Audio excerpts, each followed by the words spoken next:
जय माँ विंध्यवासिनी, हर हर महादेव। आप सभी का स्वागत है आपके अपने यूट्यूब परिवार फेसबुक पेज पे।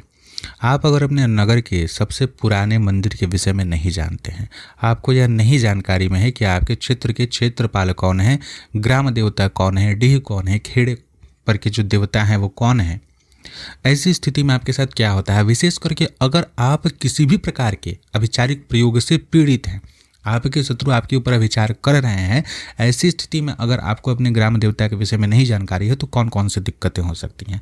दूसरा विषय है, अगर आपके घर के ही व्यक्ति या आपके अगल बगल आस पड़ोस के व्यक्ति अगर किसी प्रकार के अभिचारिक प्रयोग करते हैं, ऐसी स्थिति में क्षेत्रपाल का क्या रोल हो जाता है, किस प्रकार से वो आपको सहयोग करते हैं, इस विषय को समझिए। भगवान क्षेत्रपाल का जो स्वरूप है, क्षेत्रपाल के स्वरूप में साक्षात भगवान शिव ही भैरव के स्वरूप को धारण करके, कई जगह रुद्र स्वरूप में हनुमान जी भी क्षेत्रपाल होते हैं, कहीं पर ग्राम देवी के रूप में अनेक महाशक्तियाँ भी होती हैं, कालिका जी होती हैं, भगवती के अनेक स्वरूप हैं, लोक शक्तियाँ भी वहाँ के इष्ट देव के रूप में, मतलब ग्राम देवता के रूप में, ग्राम शक्ति के रूप में स्थापित होती हैं। भगवती रंकणी का स्वरूप होता है बहुत सारी जगह में, काली जी का विभिन्न रूप है जो कि वहाँ के ग्राम देवी और ग्राम देवता के रूप में स्थापित होते हैं। सबसे प्रथम चीज़ यह होता है कि जब भी उस नगर में किसी भी प्रकार की नकारात्मक और सकारात्मक शक्ति प्रवेश करती है तो उन्हें वहाँ पर हाजिरी देनी होती है। सामान्य भाषा में इस विषय से इस तरीके से समझें, जैसे हम लोग जब किसी नए जगह में जाते हैं और आजकल के समय में जो टोल टैक्स देना होता है, उस जगह से हम गुजरे तो टैक्स देना पड़ेगा। दूसरे नगर में अगर हम प्रवेश कर रहे हैं, दूसरे राज्य की सीमा में प्रवेश कर रहे हैं तो परमिट पेपर एक होता है कि भाई वो है कि नहीं, मतलब जो भी ऐसे कमर्शियल चीज़ें होती हैं उनमें एक होता है ना कि ये रूट डिफाइंड है, इस रूट में ही आदमी आ जा सकता है, उसके लिए परमिट पेपर बनता है। हम लोग भी जो व्हीकल चलाते हैं उसके भी कुछ लाइसेंस होते हैं, पेपर्स होते हैं कि हाँ इतनी दूर आप जा सकते हैं, इस कार्य को कर सकते हैं। अब आपका अगर हिंदुस्तान में रजिस्टर्ड है तो आप पाकिस्तान में तो लेकर के गाड़ी नहीं जा पाइएगा, चाइना में भी लेके नहीं जा पाइएगा, इंटरनेशनल नंबर नहीं होते हैं। ठीक समझ रहे हैं विषय को। ठीक उसी प्रकार से शक्तियाँ जो होती हैं उनके लिए भी कुछ इस प्रकार के नियम बनाए गए हैं और इसी कारण से हर क्षेत्र के अपने क्षेत्राधिपति शक्ति होती हैं, ग्राम देवता होते हैं, क्षेत्रपाल इत्यादि होते हैं। तो जब कभी भी कोई व्यक्ति विचार करता है तो वहाँ पर सबसे प्रथम रोक लगता है। और अगर कभी भी आप देखिए कि जो भी भगतवाल के साधक होते हैं, भगतवाल के जो सोखा ओझा बैगा लोग होते हैं, वो जो प्रथम उतारा करते हैं या उतारा के लिए जो भी चीज़ होता है तो क्यों बोला जाता है कि चौराहे पे छोड़ के आइए, चौराहे की देवी ले लेंगी, या फिर आप नगर की सीमा पे छोड़ करके आइए। नगर की सीमा का अर्थ इसलिए होता है कि जो भी नगर की सीमा पर हम उतारा इत्यादि भेजते हैं, जो भी पूजन इत्यादि का कार्य करते हैं, वहाँ उपस्थित जो इस नगर के प्रमुख देवता होते हैं, जो नगर प्रमुख है, जिनका वह क्षेत्र है, जहाँ के वो इस पूरे नगर के जो कोतवाल हैं, उनके पास विशेष करके सुनवाई होती है और उन शक्तियों को अपने पास वो बांध करके रख लेते हैं। अगर आप इस क्रिया को नहीं करते हैं तो आपके साथ क्या घटना घटित होगी, आप बार बार तंत्र काट करवाते रहिएगा और तंत्र आपके शत्रु जो है विचार करते रहेंगे, आपके ऊपर वो चलते रहेगा। तो कभी भी जब तंत्र काट होता है किसी भी माध्यम से, चाहे आप स्वयं कोई अनुष्ठान कर रहे हो अथवा किसी अन्य के द्वारा हो रहा हो, आप तंत्र काट करवाते हो, तो अगर वो व्यक्ति जानकार होगा, इन सभी विषयों का नॉलेज रखता होगा, तो ज़रूर आपको बोलेगा कि आपके क्षेत्र के जो भी क्षेत्रपाल हों, ग्राम देवता हों, उनके पास जा करके वहाँ का जो भी पूजा विधि इत्यादि है वो ज़रूर कर दीजिए। और वहाँ की पूजा करने से ही, अगर देखिए नगर के भीतर भी शत्रु है, आपके अपने ही परिवार के भी शत्रु हैं और इस प्रकार की परेशानी कर रहे हैं, उनको भी क्षेत्रपाल का पूजन देना पड़ता है।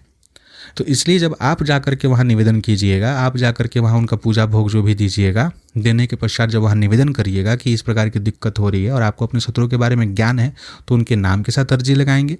अगर आपको नहीं नॉलेज है तो प्रत्यक्ष अप्रत्यक्ष रूप से आप निवेदन कर दीजिएगा कि ऐसी ऐसी दिक्कतें हो रही है, प्रभु हमारी रक्षा कीजिए, आपके शरणागत हैं, आपके क्षेत्र में हम रहते हैं, निवास करते हैं, ये आपका अधिकार है, आपका दायित्व है कि आप हमारी रक्षा करें, आपके शरणागत हैं, कृपा करके आप हमारी रक्षा का प्रबंध करें। जब आप वहाँ निवेदन पूजन कर देंगे, मंत्र की बात तो भी छोड़ देते हैं, तो इतना भी अगर आप कर दीजिएगा तो ज़रूर वो कृपा करते हैं, इस भाव का मान वो रखते हैं। बहुत बार ऐसा होता है कि किसी अन्य जगह पर आप दिखाने सुनाने के लिए गए कि हमारे साथ क्या दुविधा है, और सामने वाले व्यक्ति बोलता है कि हम देखने में सक्षम नहीं हो पा रहे हैं। इसके पीछे का एक कारण यह होता है कि जिन शक्तियों को वो देखने सुनने के लिए आपके पास भेजता है, आपके घर पे भेजता है, वो शक्तियाँ नगर में प्रवेश करने के बाद से या तो दिग्भ्रमित होती हैं, उनको सही जानकारी नहीं दिया जाता है और वो फिर आधी अधूरी जानकारी के साथ वापस चलाते हैं। इसके पीछे का कारण होता है कि वह नगर की सीमा पर आपका शत्रु जो होगा जरूर भोग पूजा दे दिया होगा और बता दिया होगा। अब इसको सामान्य तरीके से लोग क्या बोलेंगे, तब अच्छा यहाँ भी घूस चलता है। भैया ये तंत्र का विषय है, शक्तियाँ, ये सब चीज़ें भगतवाल की बातें हो रही हैं विशेष करके, ठीक है। इसमें कैसे कौन सुनेगा नहीं सुनेगा, इसलिए यहाँ पे क्रिया प्रधान बोला गया है। आपको मना थोड़ी किया गया है, आपको इस विषय की जानकारी नहीं है इसलिए। नहीं तो लोग तो मंदिर भी नहीं जाते हैं, 9 वर्ष में जाएंगे, आंगल 9 वर्ष 1 तारीख को जाएंगे, लेकिन चैत्र नवरात्रि में प्रतिपदा के दिन शायद ही कोई मंदिर जाएगा। जो लोग सेवा पूजा नहीं करते हैं उन लोगों के लिए, वो तो यूट्यूब फेसबुक से अब शुरू हुआ कि हाँ ये सनातनी 9 वर्ष है तो लोग थोड़ा बहुत कर भी लें, नहीं तो रामनवमी को जाएंगे लेकिन प्रतिपदा को नहीं जाएंगे। तो ठीक इसी प्रकार से जब आपके साथ आपका शत्रु जो है वो जा करके वहाँ सेवा पूजा दे रहा है लेकिन आप उस चीज़ को नहीं दे रहे हैं, उनको सेवा पूजा नहीं दे रहे हैं, तो रक्षा करने वाली जो लोग शक्तियाँ होंगी वो कैसे आएंगे, जिनको अधिकार प्राप्त है। तो आपको वहाँ जा कर के हाजिरी देना पड़ेगा। आपकी भी जिम्मेदारी बनती है उस जगह में जाना। जब आपको कष्ट है, अगर आपके घर में चोरी होता है तो आप अपने एरिया के जो भी सर्कल इंस्पेक्टर होते हैं, जो भी कोतवाल होता है, जो क्षेत्र होता है, आपका जो थाना होता है, आप वहीं जाकर रिपोर्ट लिखाते हैं ना कि मुझे ये दिक्कत है। तब वहाँ से कार्रवाई शुरू होती है कि भाई ये किसके अंडर में है। देखिए आपका जिस क्षेत्र में भी चोरी होगा उसी क्षेत्र के थाना में रिपोर्ट दर्ज कराया जाएगा कि हाँ इस जगह में हुआ है। ठीक उसी प्रकार से जब आपको शारीरिक परेशानी हो रही है, आपका ऊपर में विचारिक बाधा है, कष्ट है, तंत्र प्रयोग इत्यादि आपके ऊपर हो रहा है, तो आप अपने क्षेत्राधिपति के पास जाकर के उनसे निवेदन करेंगे। उनके पास आप जो भी बोलना है बोलेंगे कि मुझे इस प्रकार की परेशानी हो रही है, हमारी रक्षा करें। वो सर्वप्रथम जो है रोक लगाएंगे, ये उनकी जिम्मेदारी है। तब जाकर के आप किसी भी शक्तिपीठ में पूजा कीजिए, सेवा कीजिए, जो बोलना है बोलिए।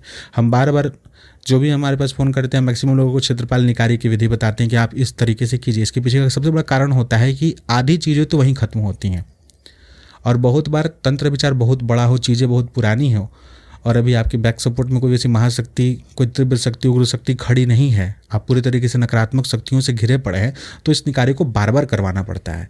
क्षेत्रपाल निकारी, आप क्षेत्रपाल के लिए बलि विधि जो है, आप देखिए वैदिक पूजा जो होती है, हवन इत्यादि जो याग होता है, उनमें भी क्षेत्रपाल के लिए पूजन निकलता है।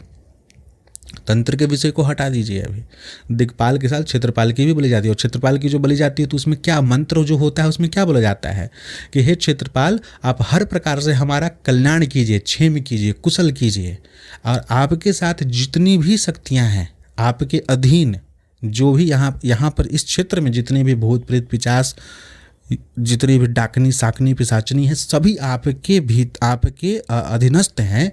उन सभी के हेतु भी और आपके हेतु भी हम यह उन सभी की संतुष्टि के लिए और आपके लिए इस बलि को प्रदान कर रहे हैं। आप इसे स्वीकार करें और आप हमारा कल्याण करें, हमारा मंगल करें। यही मंत्र होता है संस्कृति में पूरी तरीके से। आयु करता, क्षेम करता, पुष्टि करता, तुष्टि करता, सब बोल करके जो पूरा मंत्र है, विधि विधान है, सब बोल करके फिर क्षेत्रपाल के निमित्त बलि, फल फूल, मिठाई, दक्षिणा सभी के साथ में चौराहे पे ले जाकर के या क्षेत्रपाल के मंदिर के पास में बाहर में रखा जाता है। इससे सारी सभी चीज़ें, उन सभी चीज़ों को स्वीकार करने के पश्चात शांत हो जाती हैं।